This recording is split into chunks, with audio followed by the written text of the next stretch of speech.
It started with dinner. A Saturday evening in Savannah, where the air was still warm even after the sun had bowed out. Candles flickered on the oak table like they were trying to pretend this was still a family. The scent of roasted turkey filled the kitchen. I'd spent the afternoon basting it, checking on it, making sure the meat would be tender, flavorful. I liked to cook. It was one of the few things I could still control in that house. Kelsey was 22. Nate had just turned 19. Both of them home for the weekend. Carol, my wife of 8 years, had asked for one nice meal. She had that look in her eye, hopeful but already tired. I said yes because I always said yes. Because saying no had stopped meaning anything years ago. I opened a bottle of red for her and white for myself. Kelsey asked for rose, wrinkling her nose at what I offered. Nate just grunted and reached for a beer from the fridge without asking. He didn't look at me. He rarely did anymore. The only time he'd ever looked directly into my face was when he needed something signed. I set the table, placed the serving dishes just right. Silverware aligned. Napkins folded. I tried. I still tried. They laughed at something, a video on Kelsey's phone. Nate tossed a throwaway insult at his sister. She shot one back. Then, right in the middle of their laughter, Nate said it like it was just another line in the script. "You'll never be more than the guy who pays." No malice. No pause. Just a casual observation like noting the weather. Kelsey didn't even look up from her phone. Yeah, he just likes pretending he matters. And that was it. They moved on. Back to their phones, their inside jokes, their plates. The turkey was good. Moist, flavorful, perfect skin. I had used fresh herbs. I always did. Carol didn't laugh. She didn't correct them. She didn't look at me. She just poured herself another glass of wine. That silence, not even a shift in her chair, spoke more than any scream ever could. It was the silence of permission, the silence of acceptance, the silence of he knows his place. And that's when I knew. It wasn't a new realization. Not really. It was a confirmation, brutal, clear, final. Like the click of a deadbolt locking from the inside. 8 years. 8 years of holding this family together with both hands. 8 years of covering every bill, filling every silence, fixing every mess left behind by a man who had vanished before Nate's voice cracked. 8 years of being the stable presence, the quiet constant, the fallback plan. And this was what I got. I didn't throw my glass. Didn't demand they apologize. What would be the point? Apologies mean nothing when the truth already slipped out. I stood.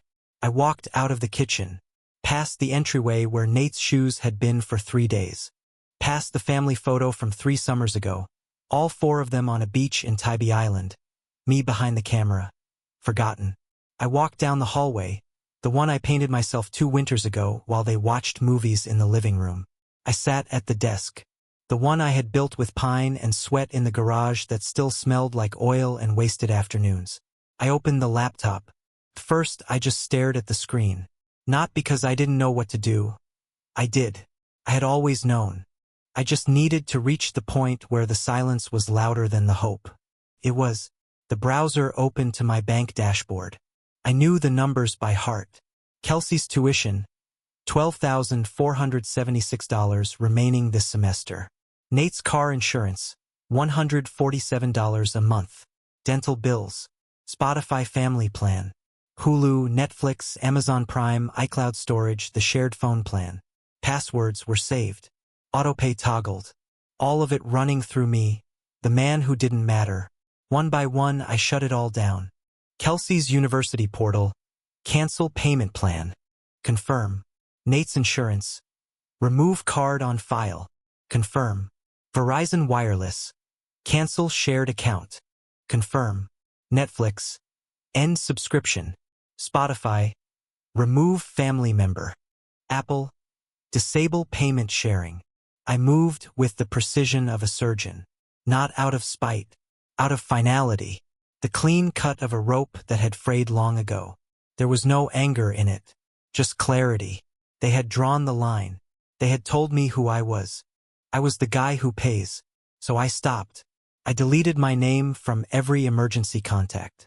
Every parent portal. Every in case of. I removed myself from the shared grocery list, the vacation planning spreadsheet, the family calendar. No explanations. No announcements. Nothing. I didn't sleep that night. Not really. I sat in the living room long after the candles had burned out, the plates still on the table. I watched the shadows shift across the walls and listened to the hum of a refrigerator I bought, cooling leftovers no one would thank me for. At 2 a.m., I poured myself a drink. Neat. Bourbon. Something old I had been saving. I drank it slowly.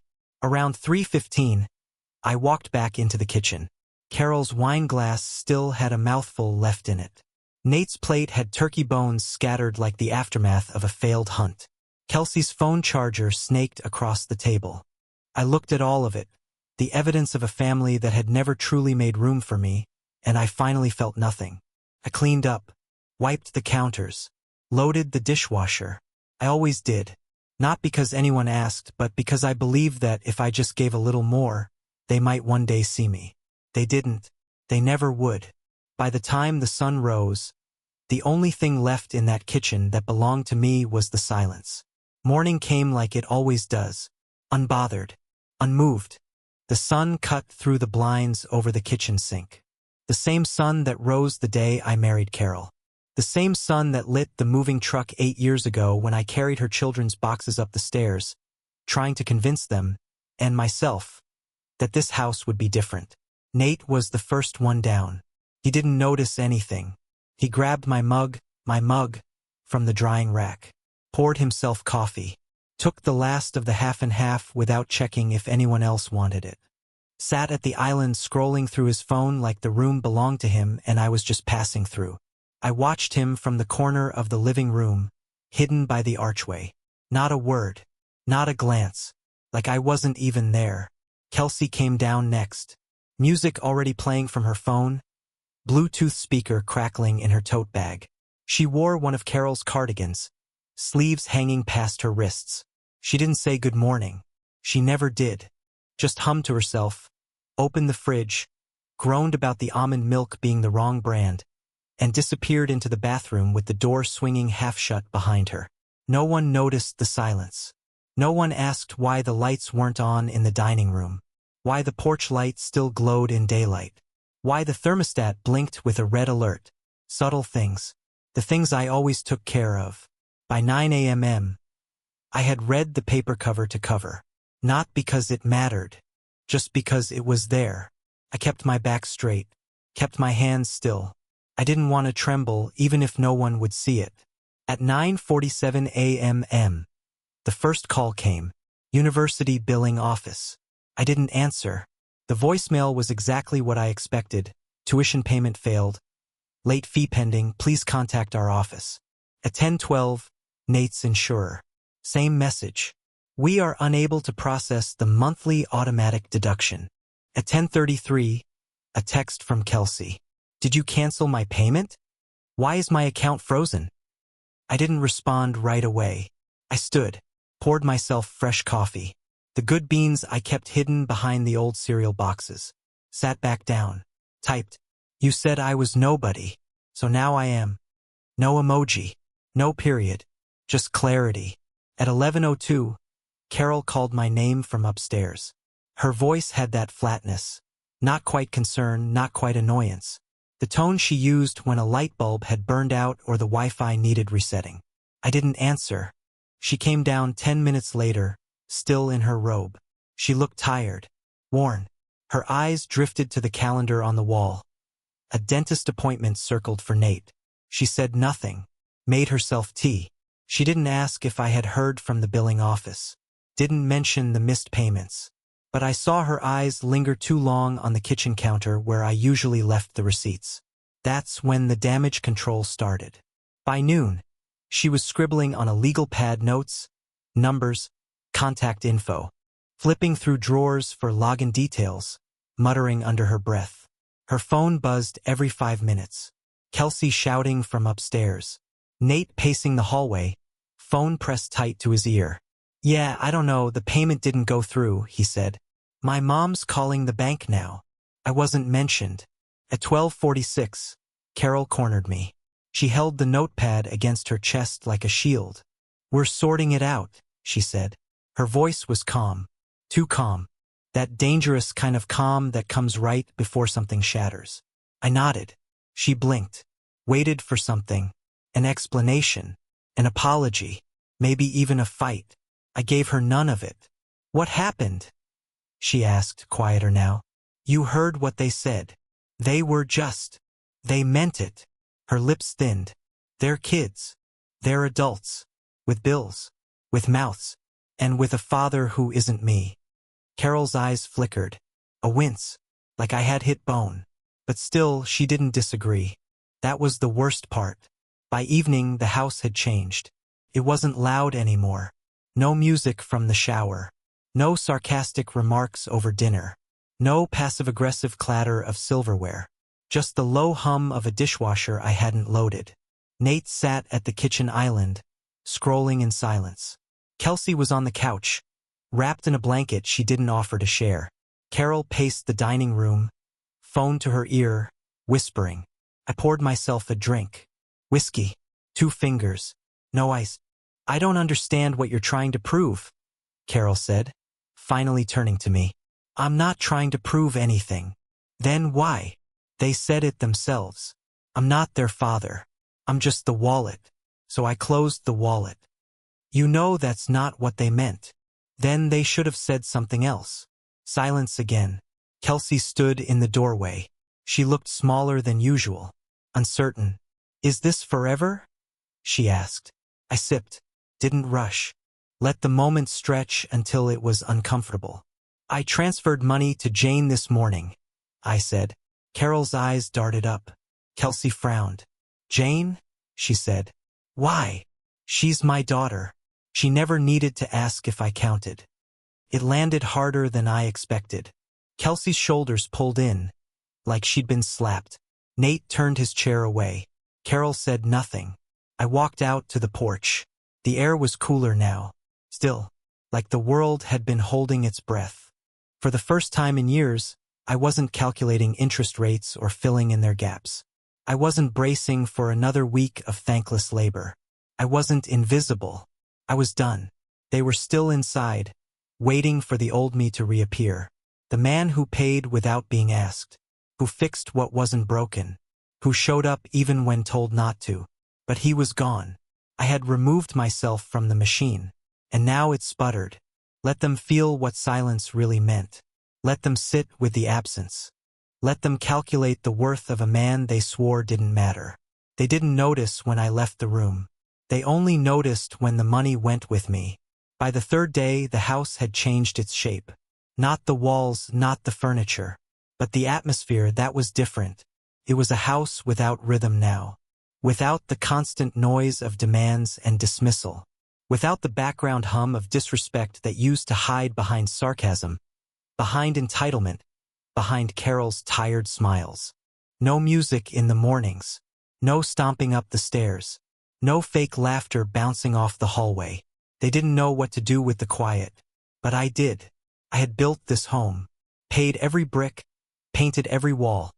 Installed the crown molding with my own hands. It had always been mine, except in spirit. Now, for the first time, I could feel my own breath echo off the beams. The house wasn't cold anymore. It was clean. The first real test came that evening. Carol made pasta. Her version of a white flag. Fettuccine, garlic cream sauce, basil from the little pot she kept on the windowsill.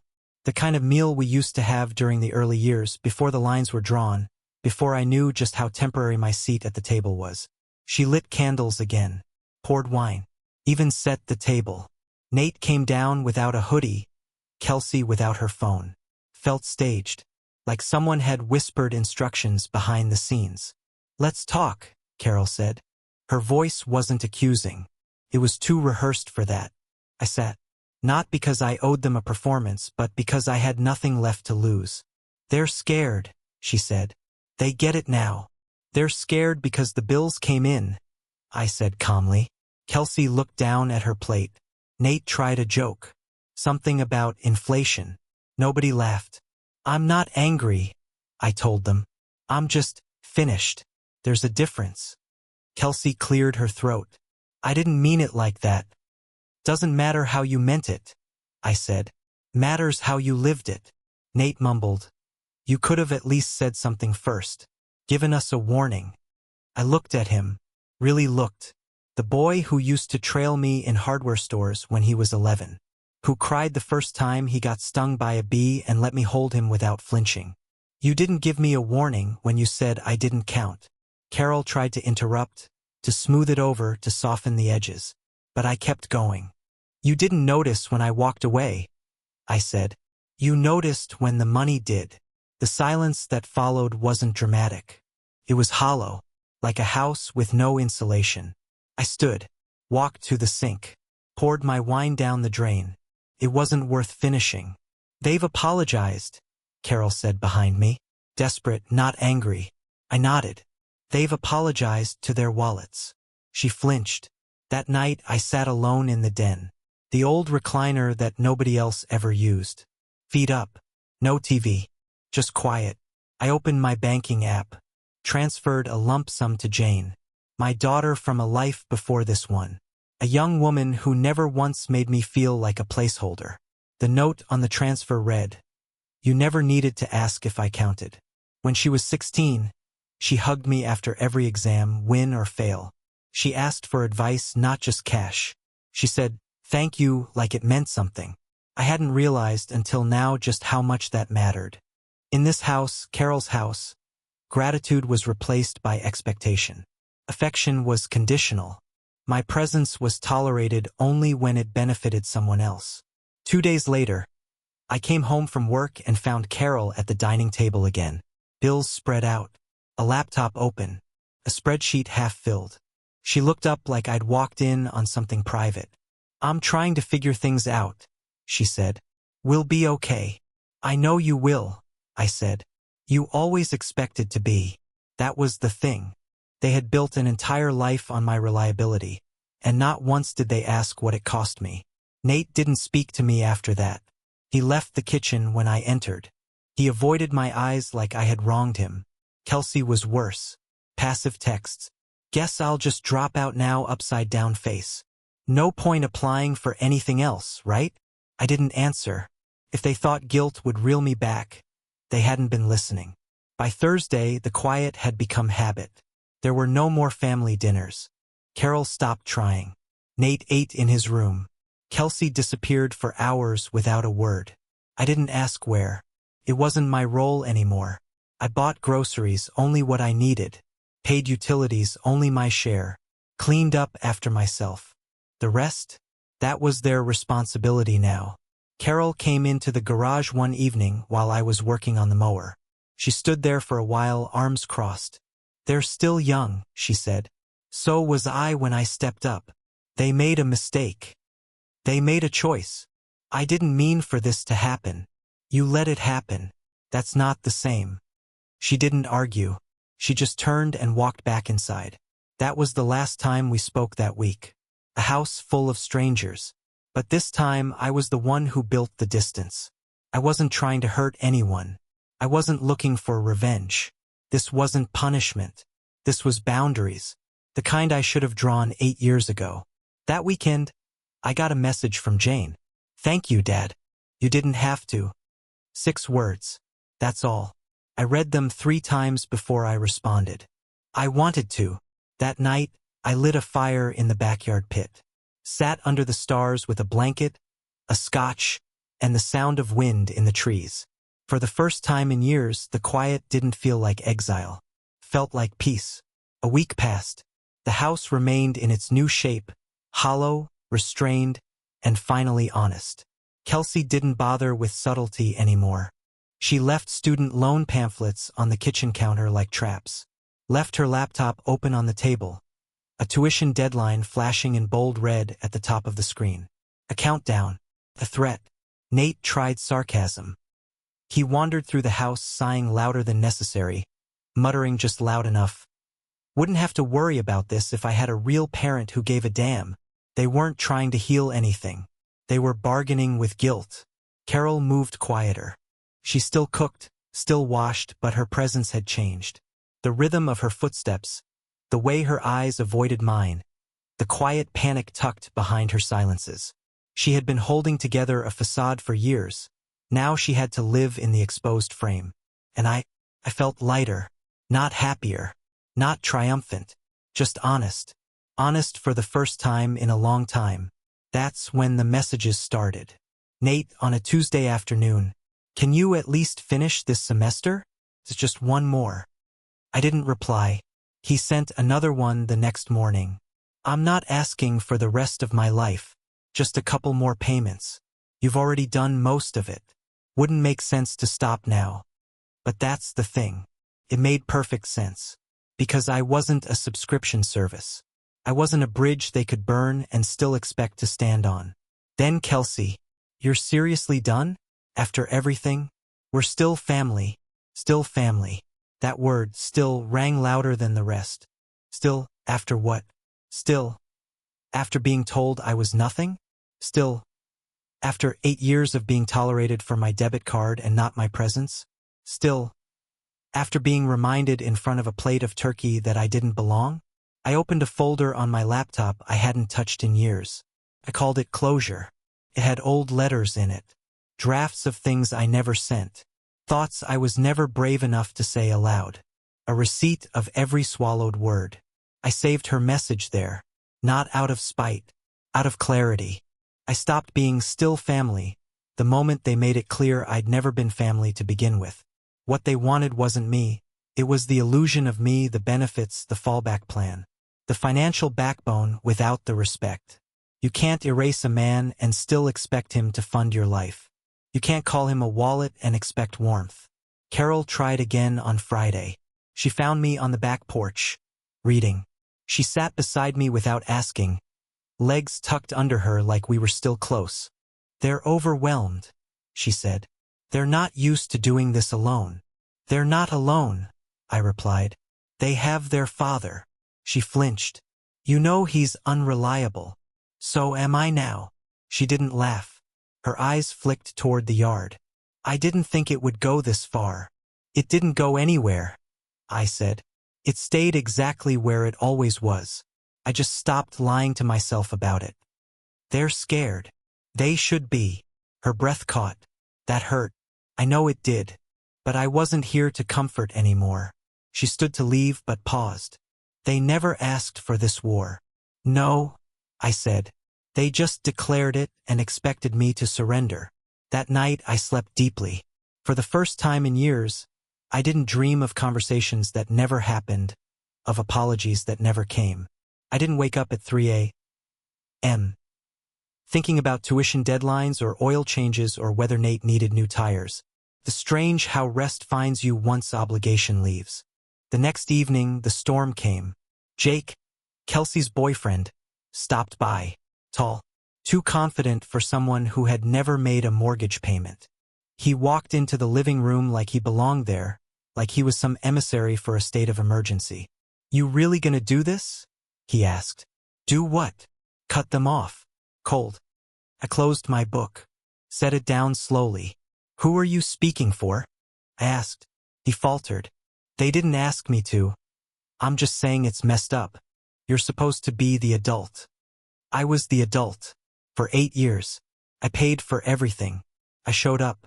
I shut up. And when they made it clear I meant nothing, I finally agreed.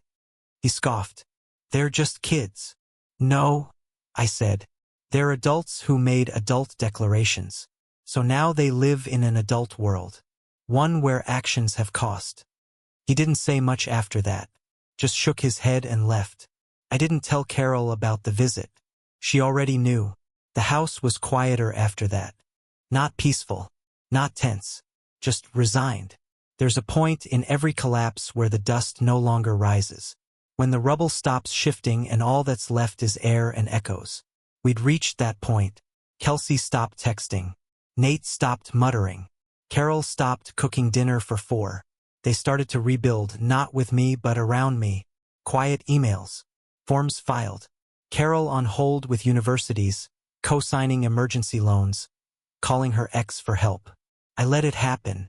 Not out of cruelty. Out of principle. You don't disrespect the architect and expect him to keep drawing blueprints. One night, Carol knocked on my door. Not our bedroom. My room. The one I moved into 2 weeks prior. She stood in the doorway. Not crying. Not angry. Just tired. "I miss what we had," she said. I didn't look up from my screen. "What we had wasn't real," I said. "It was conditional." And I finally failed the test. "You were always enough." I looked at her. "Then why didn't you say something when they told me I wasn't?" She had no answer. She walked away. The next morning I made 2 phone calls. One to my lawyer. One to a financial advisor. Not because I wanted revenge. Not because I wanted to hurt anyone. Because I was drawing the final boundary. A new account separate. A will revised. A trust set up for Jane and Jane alone. This wasn't spite. It was self-respect. Because when someone tells you you're nobody, the only thing left is to finally agree and disappear.